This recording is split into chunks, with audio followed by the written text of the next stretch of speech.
इस वीडियो में हम डिस्कस करेंगे सुपरपोजिशन थ्योरम। सुपरपोजिशन थ्योरम के स्टेटमेंट को लिखेंगे और उसे एक्सप्लेन करेंगे। उसके बाद एक नेटवर्क बनाएंगे या कह सकते हैं सर्किट डायग्राम बनाएंगे जिसमें 2 ईएमएफ और 3 इम्पीडेंसेज होंगे। हम उनमें करेंगे क्या कि दोनों ईएमएफ का अलग अलग इंडिविजुअल लगाने के बाद ब्रांच में करंट निकालेंगे और देखेंगे क्या उनका सम उनके कंबाइंड इफेक्ट के इक्वल होता है नहीं होता है। तो इस तरीके से हम इस सुपरपोजिशन थ्योरम को प्रूव करेंगे। चलिए शुरू करते हैं। सुपरपोजिशन थ्योरम का स्टेटमेंट देखते हैं। For a linear network, linear का मतलब है जिसमें वोल्ट और करंट का ग्राफ एक स्ट्रेट लाइन हो, having more than one voltage और करंट सोर्स। तो यहाँ पर उसमें एक से ज़्यादा वोल्टेज या करंट सोर्स या वोल्टेज और करंट सोर्स दोनों लगे होने चाहिए। तो value of current in any branch is equal to the algebraic sum of currents due to each source applied separately. तो इसमें होता क्या है, किसी नेटवर्क में अगर एक से ज़्यादा वोल्टेज और करंट सोर्स लगे हुए हैं तो उन वोल्ट और करंट सोर्स की वजह से किसी भी ब्रांच में जो करंट होगा वो उन सोर्स को अगर इंडिविजुअली अलग अलग लगाएं तो उन सब वैल्यूज का एल्जेब्रिक सम होगा। करना क्या होगा, जब हम उनको इंडिविजुअल लगाएंगे तो उसके अलावा जो बाकी सारे सोर्सेज होंगे उनको हम रिप्लेस करेंगे किससे, उनके इंटरनल इम्पीडेंस से रिप्लेस कर देंगे। तो ये सुपरपोजिशन थ्योरम का स्टेटमेंट है। इस थ्योरम को हम यहाँ पर एक सिंपल सर्किट के हेल्प से प्रूव करेंगे।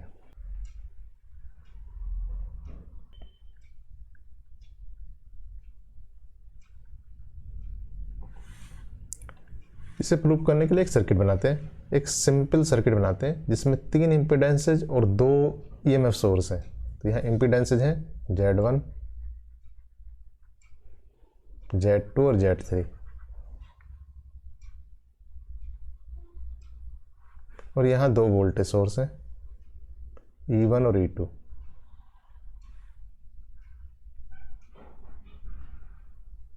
ये है Z1, Z2, Z3, E1, E2। जो लूप हैं उनके नाम लिख देते हैं P, Q, R, S। यहाँ भी 2 पॉइंट हैं M और N। इसे मैश करंट मान लेते हैं, इसमें इस तरफ है और इसमें ऐसे मान लेते हैं। इसे कह देते हैं I1 और इसे कह देते हैं I2। इनको सोल्व करने के लिए हम किरचॉफ लॉ लगाएंगे। तो पहले किरचॉफ लॉ PQRS मैश में लगाएंगे। तो लिख देते हैं KVL इन PQRS मैश में। तो ये हो जाएगा I1 Z1 और जो Z3 में है, Z3 में करंट I1 भी इस तरफ है और I2 भी इस तरफ है। तो हो जाएगा plus I1 plus I2 Z3 equal to EMF है E1। दूसरे में लगाएंगे अगर, तब QMRN में लगाएंगे तो हो जाएगा I2 Z2 plus I1 plus I2 Z3 equal to E2। इन दोनों इक्वेशंस को दोबारा से लिख देते हैं। I1 एक तरफ करेंगे तो ये हो जाएगा I1 Z1 plus Z3 plus I2 Z3 equal to E1। और यहाँ हो जाएगा ये I1 Z3 plus I2 Z1 plus Z3 Z2 plus Z3 equal to E2। अब हम इसमें से I1 I2 की वैल्यू निकालेंगे। तो पहले I2 एलिमिनेट करते हैं। तो I2 एलिमिनेट करने के लिए इसमें मल्टीप्लाई करना होगा Z2 प्लस Z3 और इसको मल्टीप्लाई करेंगे किससे, Z3 से। फिर से मल्टीप्लाई करने के बाद लिख देते हैं। तो मल्टीप्लाई करने के बाद आ जाता है, इसे मल्टीप्लाई किया हमने Z2 प्लस Z3 तो ये होगा I1 Z1 plus Z3 Z2 plus Z3 plus I2 Z3 Z2 plus Z3 equal to E1 Z2 plus Z3। ये दूसरी इक्वेशन हो जाएगा I1 Z3 square plus I2 Z2 plus Z3 और ये हो जाएगा मल्टीप्लाइड बाई Z3। यहाँ E2 के साथ हो जाएगा E2 Z3। अब इसे हम सब्ट्रैक्ट कर देते हैं। सब्ट्रैक्ट करने से जो साइन है चेंज जाएगा, माइनस हो जाएगा, ये साइन माइनस, ये साइन माइनस और ये यहाँ सब्ट्रैक्ट करेंगे तो I1 कॉमन आ जाएगा तो हो जाएगा Z1 Z plus Z3, Z2 plus Z3 minus Z3 square equal to, ये कट जाएंगे आपस में, इक्वल टू हो जाएगा Z2 plus Z3 E1 minus Z3 E2। तो यहाँ इसको खोल लेते हैं, I1 ये कितना हुआ, Z1 Z2 Z2 Z3 Z3 Z1 plus Z3 square minus Z3 square equal to Z2 plus Z3 into E1 minus Z3 E2। अब यहाँ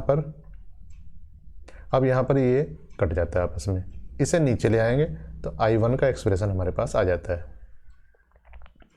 तो इससे I1 का एक्सप्रेशन आ गया कितना, I1 इक्वल टू आया Z2 plus Z3 upon Z1 Z2 Z2 Z3 Z3 Z1 into E1 minus Z3 upon Z1 Z2 Z2 Z3 Z3 Z1 into E2। इस तरीके से ये I1 की वैल्यू आ गई। कब, जब दोनों सोर्स लगे हुए हैं उस समय I1 की वैल्यू जाती है। अब I2 की वैल्यू निकालते हैं। I2 के लिए यहाँ पीछे से देखते हैं कहाँ से निकालते हैं। I2 की वैल्यू निकालने के लिए हमने जो यहाँ पर I2 एलिमिनेट किया था, इस बार हम क्या एलिमिनेट कर दें, इसे हटा दें और इसकी जगह हम किस चीज़ से मल्टीप्लाई करें, इसे हमने हटा दिया, इसे हमने हटा दिया, ये भी हटा दिया और ये जो इक्वेशन थी इसे मल्टीप्लाई किस चीज़ से किया, इस बार हमने इसे मल्टीप्लाई किया, यहाँ पहली वाली इक्वेशन को मल्टीप्लाई किया Z3 से और दूसरी इक्वेशन को मल्टीप्लाई किया Z1 प्लस Z3 से। तो इस तरीके से हम I1 को एलिमिनेट कर सकते हैं। तो जब मल्टीप्लाई करने के बाद नीचे लिखेंगे तो ये Z3 स्क्वायर हो जाएगा। तो इस तरीके से मल्टीप्लाई करने के बाद ये वैल्यू हो जाती है I1 Z3 Z1 plus Z3, या नीचे भी आ जाएगा I1 Z1 प्लस Z3 और Z3। तो I1 तो बराबर हो जाएगा और यहाँ पर ये हो जाएगा I2 Z3 स्क्वायर और यहाँ पर हो जाएगा I2 Z1 प्लस Z3 और ये Z2 plus Z3 equal to, यहाँ पीछे एक बार देख लेते हैं। तो हमने क्या था, यहाँ Z1 प्लस Z3 और Z1 प्लस Z3 यहाँ हो जाएगा Z3 स्क्वायर और ये हो जाएंगे दोनों factor Z1 plus Z3 Z2 plus Z3। ऊपर जो मल्टीप्लाई किया था वो Z3 से और नीचे मल्टीप्लाई किया था Z1 प्लस Z3 से। तो ये हो जाएगा Z3 E और ये हो जाएगा Z1 प्लस Z3 E2। अब हमें फिर से सब्ट्रैक्ट करना होगा।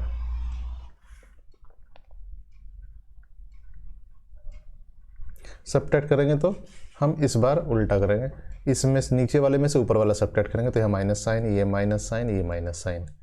सब्ट्रैक्ट करने के बाद हम देखेंगे कि ये वाली चीज़ें कट जाती हैं तो बचेगा सिर्फ ये, और इसमें भी हम I2 अगर कॉमन ले लेंगे तो हो जाएगा Z1 प्लस Z3 और ये होगा Z2 plus Z3 minus Z3 square और ये हो जाएगा Z1 plus Z3 into E2 minus Z3 E1।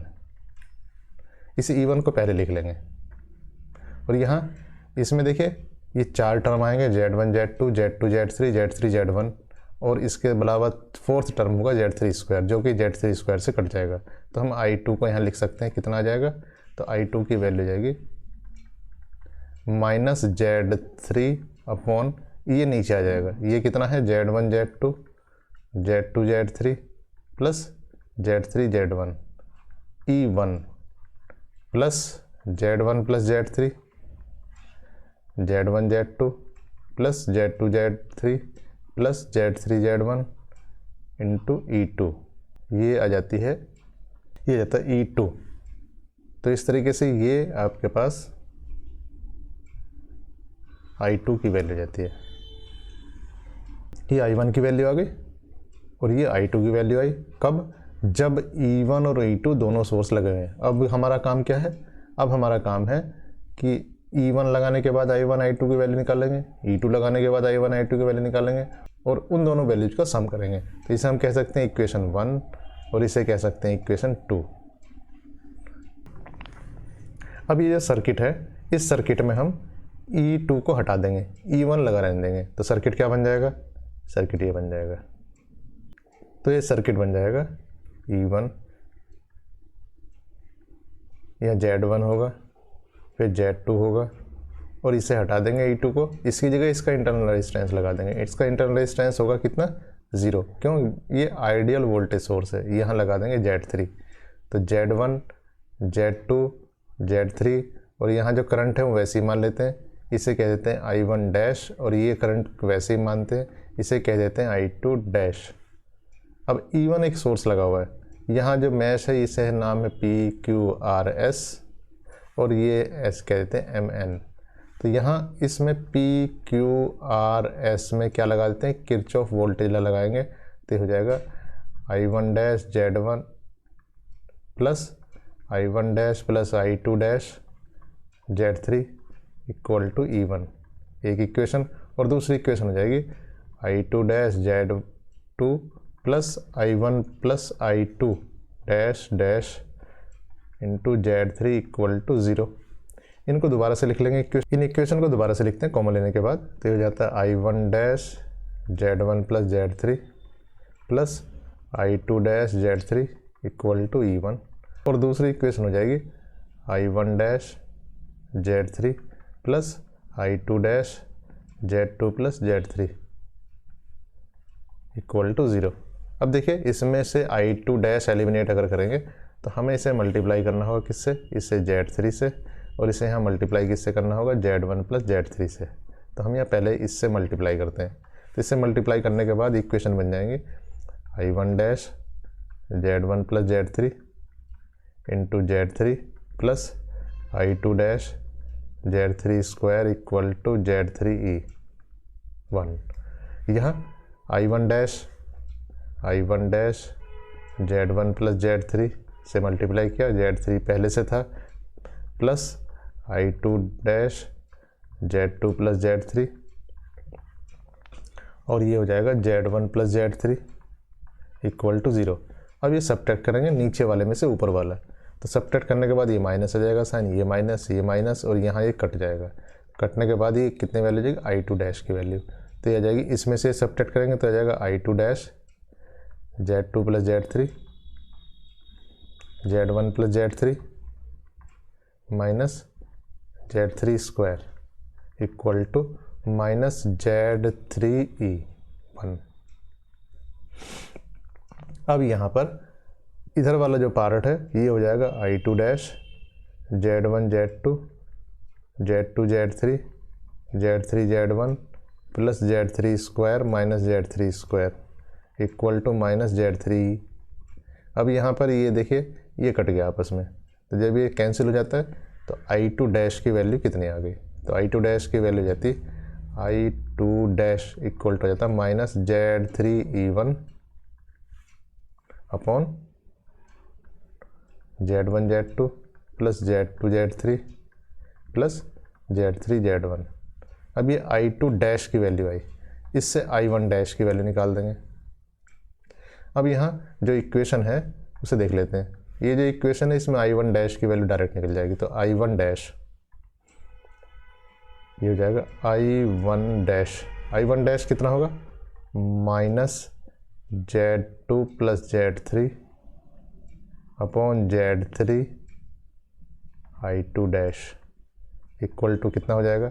I2 dash ये है, इसमें Z3 देखिए नीचे है, इसमें Z3 ऊपर है, ये कैंसिल हो जाएगा, तो हो जाएगा Z2 plus Z3 upon Z1 Z2 Z2 Z3 Z3 Z1 into कितना? E1। तो ये किसकी वैल्यू है? ये वैल्यू जाती है I1 डैश की। तो हमारे पास दो वैल्यू जाती हैं, I1 डैश और I2 डैश। तो हमारे पास दो वैल्यू आ गई, I1 डैश I2 डैश।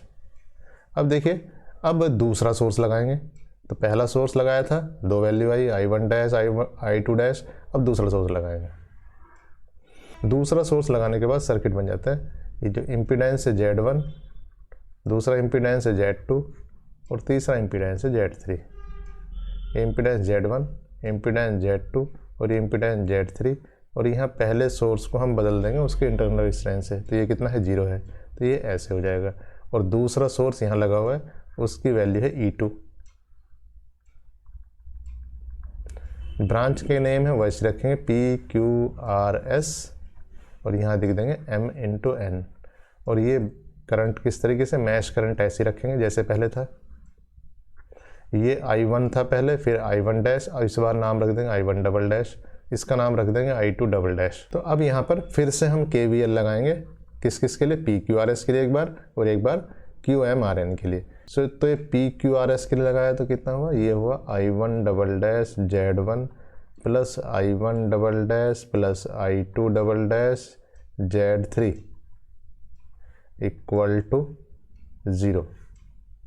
और दूसरी बार लगाएंगे इधर QMRN में, तो ये वैल्यू हो जाएगी I2 double dash Z2 plus I1 double dash plus I2 double dash Z3 equal to E2।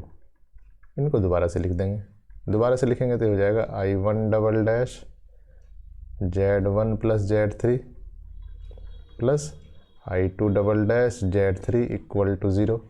और दूसरी इक्वेशन हो जाएगी I1 double dash Z3 plus I2 double dash Z2 plus Z3 equal to E2। अब देखिए इसमें हमें eliminate करना है, तो इसमें अगर हमें एलिमिनेट करना है I2 डबल डैश तो इसे मल्टीप्लाई करेंगे Z2 प्लस Z3 से, और इसे मल्टीप्लाई किससे कर देंगे, Z3 से। मल्टीप्लाई करने के बाद फिर से लिख देंगे, तो फिर से लिखने पर इक्वेशन ही आ जाती है। तो पहली इक्वेशन आ जाएगी I1 double dash Z2 plus Z3 Z1 plus Z3 plus I2 double dash Z3 Z2 plus Z3 equal to 0। और दूसरी इक्वेशन यहाँ से आ जाएगी, ये कितनी जाएगी, ये आ जाएगी I1 double dash Z3 square plus I2 double dash Z3 Z2 plus Z3 equal to Z3 E2। बस इसे सब्ट्रैक्ट कर देंगे, तो नीचे वाला सब्ट्रैक्ट करेंगे तो साइन माइनस माइनस और यहाँ माइनस साइन, तो सब्ट्रैक्ट करने के बाद यहाँ आ जाएगा I1 डबल डैश आ जाएगा Z2 plus Z3 Z1 plus Z3 minus Z3 square. यहाँ ये वैल्यू कैंसिल हो जाएगी क्योंकि ये बराबर है, ये बराबर है, इससे कैंसिल हो जाएगा, तो इसकी वैल्यू इधर आ जाएगी माइनस Z3 E2। ये जो पहला वाला ब्रैकेट है इसमें 4 टर्म होंगे, तो ये इसे खोल लेते हैं, तो ये टर्म आ जाएंगे इसके I1 double dash will be equal to Z1 Z2 plus Z2 Z3 plus Z3 Z1 plus Z3 square minus Z3 square equal to minus Z3 E2। तो ये कैंसिल कर देंगे यहाँ से इसे।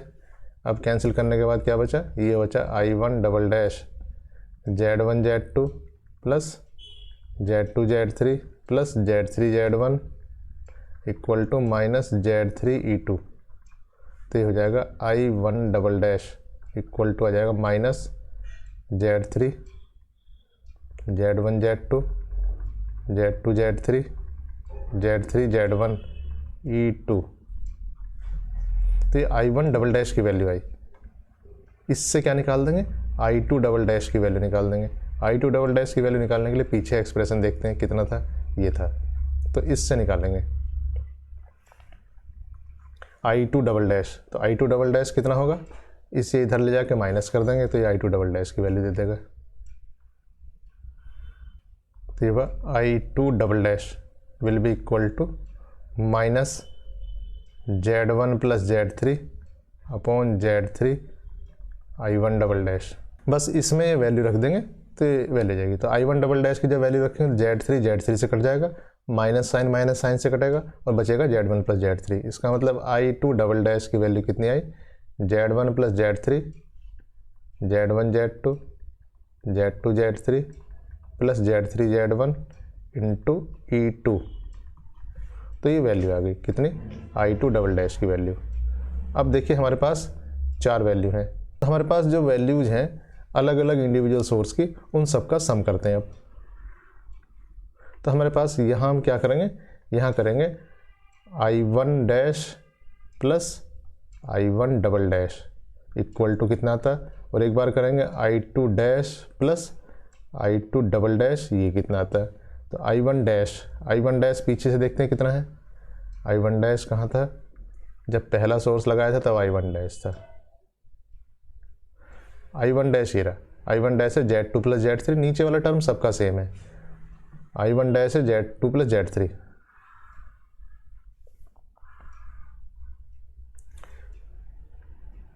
तो ये हो जाता है Z2 plus Z3 upon Z1 Z2 plus Z2 Z3 plus Z3 Z1 into E1, और I1 डबल डैश यहाँ ये रहा, तो इसे लिख देंगे Z3 upon Z1 Z2 plus Z2 Z3 plus Z3 Z1 into E2। अब देखते हैं I2 डैश कितना है, I2 डैश भी ऊपर था, I2 डैश ये रहा, I2 डैश है माइनस Z3 E1।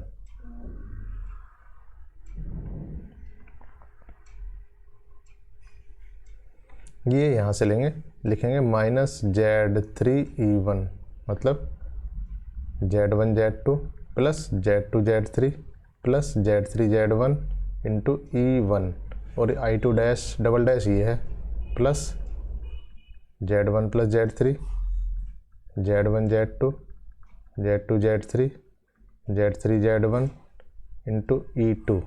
ये हमने क्या किया, इन दोनों जो इंडिविजुअल सोर्स लगाए थे उनके इफेक्ट का एल्जेब्रिक सम कर दिया। अब क्या ये इक्वेशन वही है जो पहले थी, हमने जब दोनों सोर्स को कंबाइंड लगाया था, तो ये वैल्यू, अब वैल्यू चेक करते हैं कि क्या ये वैल्यू किसके इक्वल है, I1 और I2 के इक्वल है। तो वहाँ देखते हैं, देखिए ये वैल्यू है I1 और I2 की, I1 I2 की वैल्यू में Z2 plus Z3 minus Z3 और minus Z3 Z1 plus Z3। फिर से वहीं देखते हैं, तो ये यहाँ देखने पर पता चला कि वैल्यू एकदम वही है। इसका मतलब हम इसे क्या लिख सकते हैं, इसे हम लिख सकते हैं इक्वल टू I1 है और ये इक्वल टू हो जाएगा I2। तो यही इस सुपरपोजिशन थ्योरम का स्टेटमेंट है कि किसी भी ब्रांच में करंट की वैल्यू यानी कि I1 और I2 उन इंडिविजुअल सोर्स की वजह से करंट की जो वैल्यू है I1 डैश और I1 डबल डैश या I2 dash I2 double dash उनके एल्जेब्रिक सम के इक्वल होता है। इस तरीके से सुपरपोजिशन थ्योरम प्रूव हो जाती है। Thank you.